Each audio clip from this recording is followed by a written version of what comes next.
수요일 아침 반찬은 우리 이웃들과 함께 이야기 나눠보는 시간이죠. 서울의 이슈에 대해서 다양한 의견을 나눠보는 시간인데요. 오늘 얘기 나눠볼 주제는 서울의 안전입니다. 서울 시민 절반 이상이 서울은 안전하지 않다라고 생각한다는 조사 결과가 나왔는데요. 일상생활에서 느끼는 여러 위험 요소 중에서도 실업, 빈곤, 주택 등 경제적인 문제에 많은 불안을 느끼는 것으로 나타났습니다. 우리가 살아가는 서울, 왜 안전하지 못한지, 이 같은 사람들의 불안을 치유할 방법은 없는지 얘기 나눠보도록 하겠습니다. 네, 오늘 함께 얘기 나눠줄 두 분 모셨습니다. 조은영 씨와 김혜정 씨, 어서 오세요. 네, 반갑습니다. 네, 자, 서울 시민 절반이 안전하지 않다라고 대답한 그 조사 결과가 있습니다. 서울연구원에서 조사한 건데요.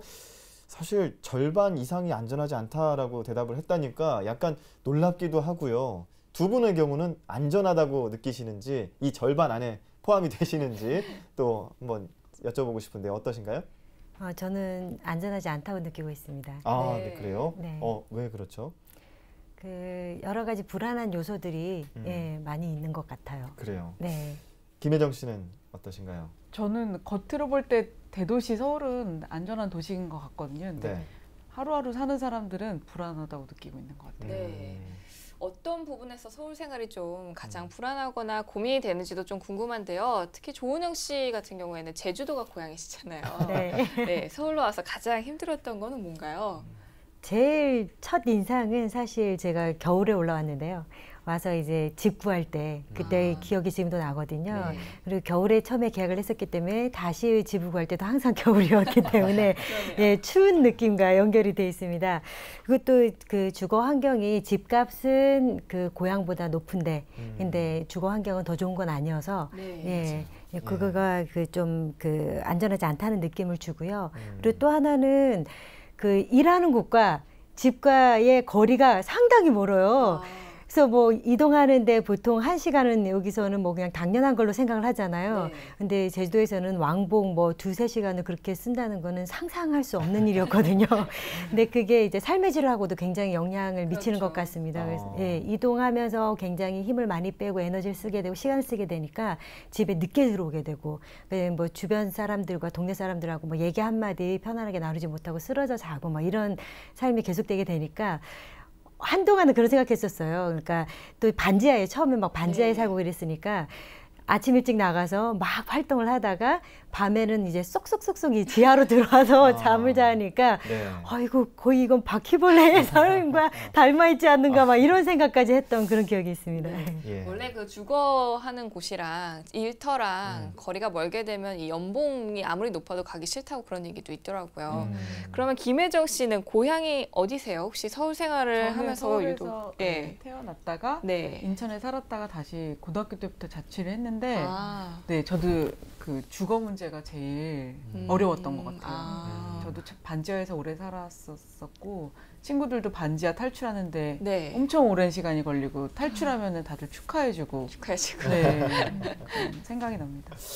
그래요. 저는 거듭 강조하지만 서울 토박이기 때문에 이렇게 그 타 지역 주민분들이 이제 서울에 대해서 생각하는 인식 사실은 지금 얘기 들어보니까 그럴 수도 있겠다라는 생각은 드는데 사실 좀 이렇게 체감은 잘 안 되는 입장이에요.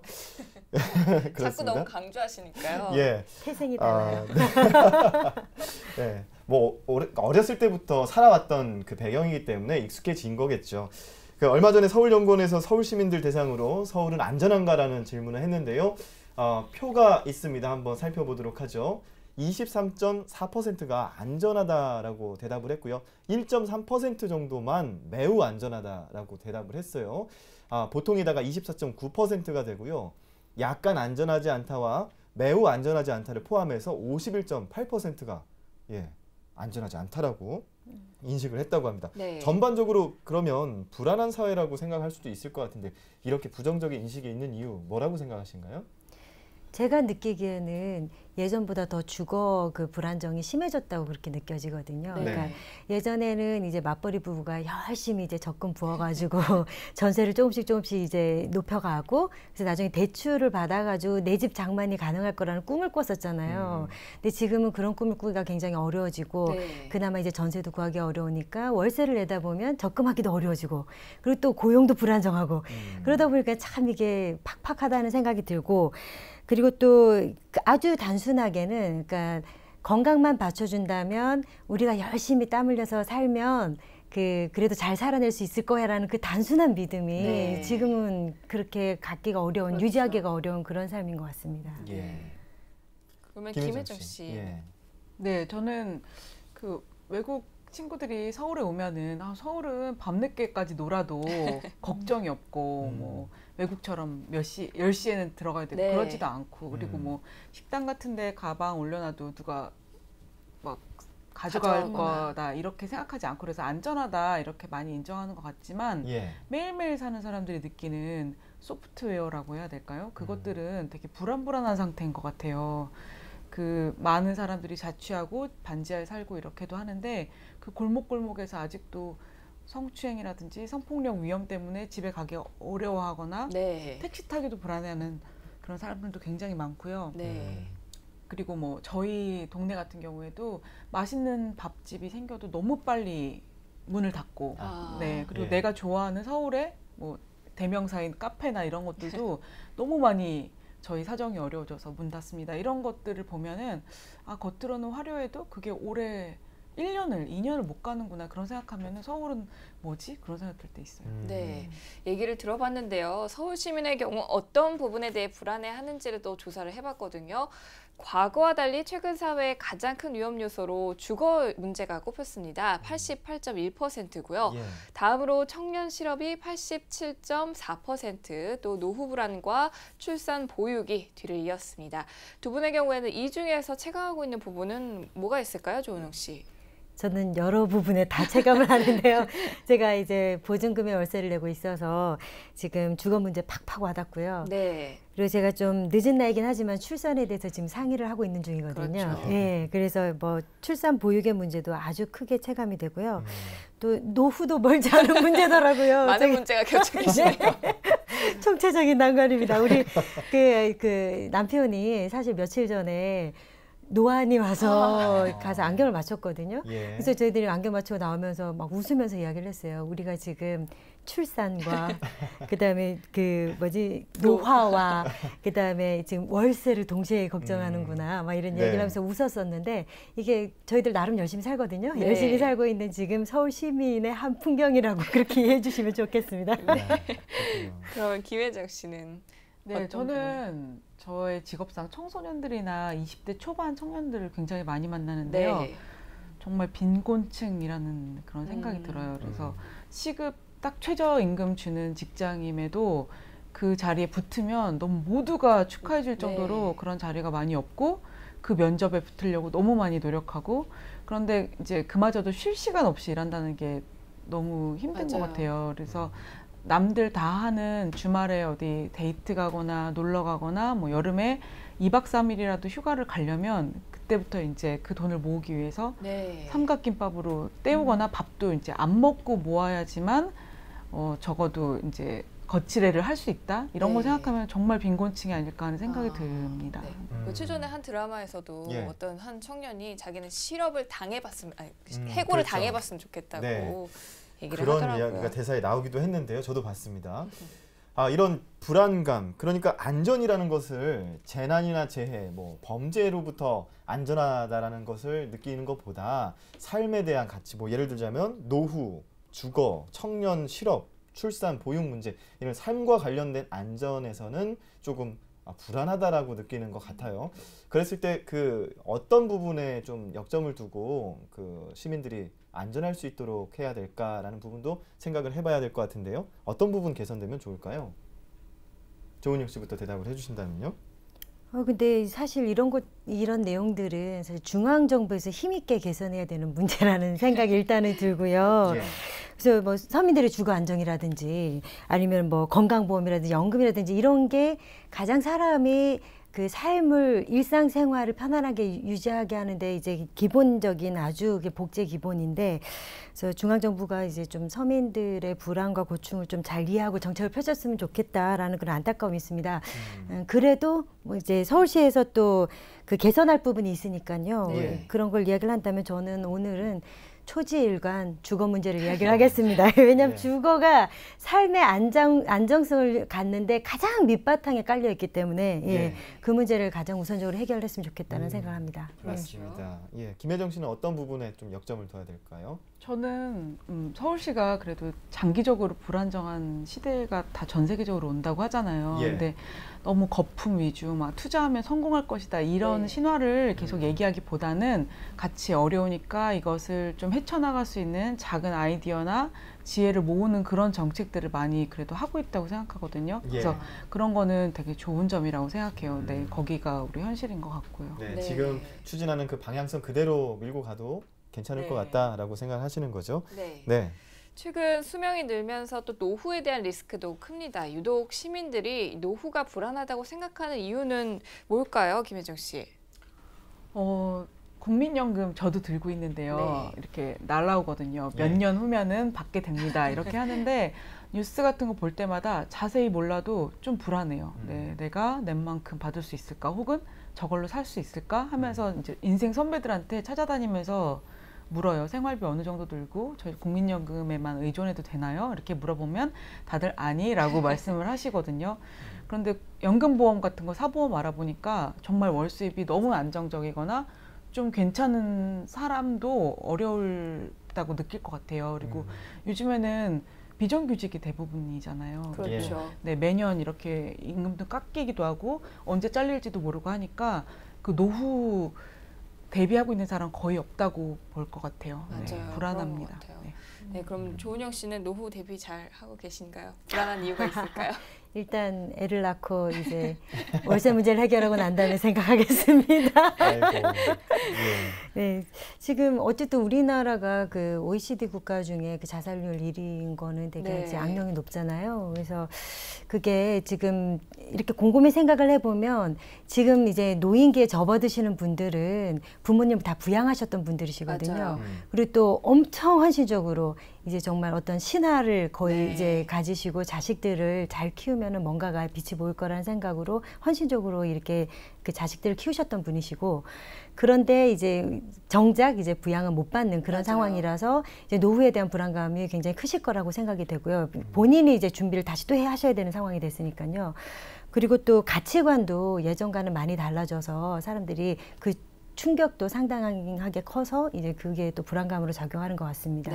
그리고 젊은 층 같은 경우에도 아까 말씀하셨다시피 워낙 이제 연금이 보장해 줄 수 있는 게 적고, 그다음에 지금 현재의 고용 불안정이 굉장히 크기 때문에 그 건강한 지금도 이렇게 빡빡하게 사는데 나중에 이제 질병이 오거나 이랬을 때 내가 과연 잘 살아낼 수 있을까라는 그런 불안감이 있는 것 같습니다.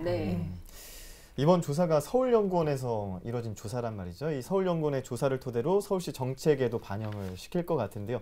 지금까지 이 서울시의 안전한 서울을 만들기 위한 정책들 여러 가지들 있었습니다. 뭐 소프트웨어적인 거, 하드웨어적인 거 있었을 텐데 지금까지의 그 서울시의 안전한 서울 만들기, 김혜정 씨 같은 경우에는 이런 방향성이 좀 어떻게 보면은 김혜정 씨하고는 좀 생각이 부합하는 것 같다라는 생각이 아까 말씀을 통해서 느낄 수 있었는데 어떻게 생각하시나요? 네, 저는 마을 공동체 사업 같은 거는 되게 좋다고 생각하는 면이 있어요. 왜냐하면은 서울은 인구도 엄청 많고 차도 너무 많고 모든 게 너무 다 많고 집중되어서 오히려 거기서 문제가 많이 생기는데, 그렇게 더 큰 걸로 더 큰 문제를 해결하기보다는 더 작은 그 마을 단위에서 서로 할 일을 찾아내고 그것이 이렇게 순환할 수 있게 거기서 이제 아주 작은 일자리라든지 사회 서비스 같은 것을 찾아내는 것은 서울시가 하는 어떻게 보면 역설적이지만 더 전공법이라는 생각도 들거든요. 그래서 저희 동네에서도 그 재활용 같은 시스템을 바꾸는 과정에서 마을에 계신 노인들을 이 인력으로 다 이렇게 많이 하게 된다거나 뭐 안심 스카우트 이런 것도 지역에 있는 일자리를 필요하시는 분들이 참여하게 된다든지 이런 거는 서로 이렇게 얼굴을 확인하면서 불안함을 낮추면서도 일이 되는 그런 좋은 네, 사례인 것 같아서 저는 찬성입니다. 예, 그런 식으로 해서 마을 주민들이 스스로 같이 뭔가를 할 수 있다라는 뭐 그런 시스템들 괜찮은 것 같다는 생각이 저도 드네요. 조은영 씨는 어떻게 뭐 서울시 잘 하고 있는 것 같아요? 예, 저희가 솔직히 뭐 아주 꼼꼼하게 잘 살피지는 못했는데요. 몇몇 이렇게 내용들을 봤을 땐 빠른 속도는 아니지만 굉장히 아기자기한 이 참신한 시도들이 있다라고 보여요. 그래서 그 뭐 빈집 살리기 프로젝트 뭐 이런 거 보면은 이제 저희 동네에도 방치되어 있는 집들이 있거든요. 거의 폐허처럼 되어 있는 집들. 근데 그런 집들을 이제 선정해서 이제 수리하고 이제 저렴하게 이제 임대 주택으로 하는 그런 거는 굉장히 아까운 공간을 잘 활용하는 거라서 좋은 방법이라고 생각이 들고요. 예. 뭐 그다음에 또 집을 가지고 계신 어르신하고 이제 집이 필요한 이제 젊은 학생들하고 이렇게 쉐어하우스라고 하죠. 그것도 굉장히 좋은 아이디어라고 그렇게 생각을 합니다. 네, 이렇게 잘하고 있는 부분들이 많은데요. 혹시 반대로 서울시에서 좀 더 관심을 기울여야 하는 부분이 있다라고 생각하는 부분이 어떤 부분이 있나요, 김혜정 씨? 저는 요즘에 경제 문제에 많이 묻혀 있다고 해야 되나? 좀 순위가 밀릴 수도 있는데 이 대기 오염, 이거 너무 좀 심각하다고 느낀 것 같아요. 그래서 이렇게 옆 나라에서 오는 미세먼지 문제가 다 크다고 저도 생각했는데 사실 서울에서 생겨나는 오염도 엄청나게 많다고 하고 한강에 그 항생제로 다 물들여 있고 이런 것들은 사실 시민들이나 서울시가 이제 만들어낸 오염들이기 때문에 이거를 어떻게 개선해 나갈까 되게 심각하게 해야 되지 않을까 생각하고 지금 대기오염이 너무 심해져서 마스크 쓰고 다니고 숨쉬기 어려워하고 차문도 못 열고 아이도 어린이집에 못 보내고 이런 하루하루들이 있잖아요. 되게 좀 무섭거든요. 맞아요. 네, 그런 거 해결해야 될 것 같아요. 저희 어렸을 때만 해도 그런 그 캠페인 같은 거 있었어요. 그 미래에는 이렇게 마스크를 쓰고 다닙니다. 대기환경 지켜야 뭐 그런 식으로 얘기를 할 때는 그 캠페인 볼 때는 설마 저런 일이 있을까 했는데 지금 그렇게 살고 있잖아요. 어떻게 보면은 그런 미래에 대한 대비도 준비를 해야 된다는 생각에서는 환경 문제 당연히 서울시가 해결해야 될 문제라고 생각이 들고요. 조은영 씨는 어떤 부분 좀 더 개선해야 될까요? 네, 저도 지금 환경 이야기를 이제 미처 생각을 못 하고 있었는데 진짜 미세먼지가 굉장히 많은 날은 그 감정적으로 많이 우울해져요. 예, 그래서 이 미래 사회가 과연 살만한 사회인가라는 제가 정말 그걸 심각하게 생각하게 되고요. 그리고 또 저는 이제 한 가지를 꼽다면 이제 출산 보육 문제를 꼽고 싶어요. 왜냐하면 이게 사실 우리가 크게 모두들 안고 있는 이제 그 노후 문제하고도 다 연결이 되잖아요. 그렇죠. 지금 부양을 해야 될 노인 인구는 늘어나는데 이제 출산을 안 하기 때문에 그걸 부양할 수 있는 이제 경제 인구가 줄어든다는 그런 심각한 문제와도 다 맞물려 있는 거기 때문에 저희들이 굉장히 진지하고 심각하게 받아들이고 우선 투자를 해야 되는 부분이라고 생각을 합니다. 그래서 제가 이제 생각을 했을 때 애를 낳는다는 생각을 했을 땐 제일 먼저 걱정이 되는 게 맞벌이 부부로 완전히 핵가족으로 흩어져 사는 이 사회에서 내가 완전히 진짜 거의 폐쇄돼서 다른 이제 집 밖이 안전하다고 느껴지지 않을 때 굉장히 이제 폐쇄된 상태로 제가 애를 돌봐야 되는 그 상태는 만만하지 않은 상황이거든요. 그래서 그거를 이제 좀 더 확산된 이제 공동육아의 개념으로 지역 사회에서 좀 안전한 공간들이 생기고 서로 좀 숨 좀 트이면서 서로 이렇게 좀 이렇게 같이 키우는 형태가 아니면 점점 더 이제 애 낳는 거가 어려워지는 사회가 될 거라고 생각이 돼요. 예. 그러면 좀 서울의 미래가 지금 그 조사 결과에 나왔듯이 안전하지 않다 51%가 더 늘어날까요? 줄어들까요? 지금 말씀처럼 듣는다면은 조금 더 늘어날 것 같다는 생각도 들고요. 어떻게 보세요? 그냥 가만히 생각을 하면 과연 이게 좋아질까라는 생각이 솔직히 밀려 들어오고요. 그런데 또 한편 생각하면 지금 이런 이제 불안감이 더 증대되는 사회가 된 건 성인이면 누구나 다 이거에 책임이 있다라고 볼 수 있거든요. 그래서 결국에는 이거를 어떻게 할 것이냐 했을 땐 우리가 좋게 바꿔야죠. 이것밖에는 아무런 해답이 없겠어요. 그래서 우리가 바꿔야 된다 이렇게 말을 하겠습니다. 네, 우리가 바꿔야 된다 이 생각에 김혜정 씨도 동의하시죠? 네, 저 51%라는 그 숫자가 되게 중요한 분기점처럼 느껴지거든요. 네. 그것보다 많이 줄어들 것 같진 않은데 예. 그 불안하다고 느낀 사람이 70%, 60%가 가지 않도록 그렇게 느낀 사람들부터 서울시장에 더 관심 가지고 참여할 수 있는 그런 통로를 만드는 것부터 해야 되지 않을까 하는 생각이 드네요. 예. 네. 그러면 불안 사회를 치유하는 방법으로 어떤 것이 있을지 마지막으로 이 더 나은 서울을 만들고 이 같은 환경을 개선하기 위해서 시민들 스스로 노력해야 할 거는 없는지 좀 짧게 마지막 말씀 부탁드립니다. 조은영 씨. 네, 일단 뭐 원론적인 얘기지만 선거 잘해야 됩니다. 신중하게 잘 생각하고 예. 그리고 또 이제 제대로 약속 이행하는지 저희들이 감시를 해야 되겠죠. 그건 너무 이제 원칙적인 건데도 우리가 바쁜 일상 속에서 놓치고 있는 일인 것 같고요. 네. 또 하나는 제가 지금 마을에서 이제 마을 미디어도 하고 이제 이런저런 그 동네 사람들하고 어울리면서 활동을 하면서 느끼는 건데 거기서 희망이 보이거든요. 예, 작은 씨앗이지만 희망이 분명히 보입니다. 그래서 그냥 소박하고 작은 실천, 내 삶을 조금 개선시키는 실천을 동네 사람들하고 조금씩 해나가는 거, 이거 그 말씀 꼭 드리고 싶어요. 예. 네. 김혜정 씨는요? 네, 저도 비슷한 생각인데요. 저도 마을에서 청소년 센터에서 활동하면서 이렇게 바쁘고 아르바이트도 하고 죽어도 불안정한 상황에서 또 마을에 일에 한 번 더 와보고 참여하고 이러는 게 되게 귀찮고 싫지 않을까 하는 생각이 저도 지레 들지만 이렇게 참여해보고 이렇게 마을 일에 관심도 가지면 청소년들의 청년들이 힐링된다 이런 표현 많이 네. 써요. 그래서 오히려 그럴 때 더 얼굴 보고 내가 참여할수록 좀 바뀔 수 있다. 이런 통로를 더 많이 만들고 더 많은 사람들 참여시키는 것이 저는 치유의 길이라고 생각합니다. 그래요. 자, 오늘 두 분과 서울 과연 안전한가를 가지고 이야기를 나눠봤는데요. 앞으로 이 서울이 안전하다라고 느끼는 사람들이 더 많이 생길 수 있는 그런 미래가 그려졌으면 더 좋겠습니다. 오늘 두 분과 말씀 나눠봤습니다. 고맙습니다.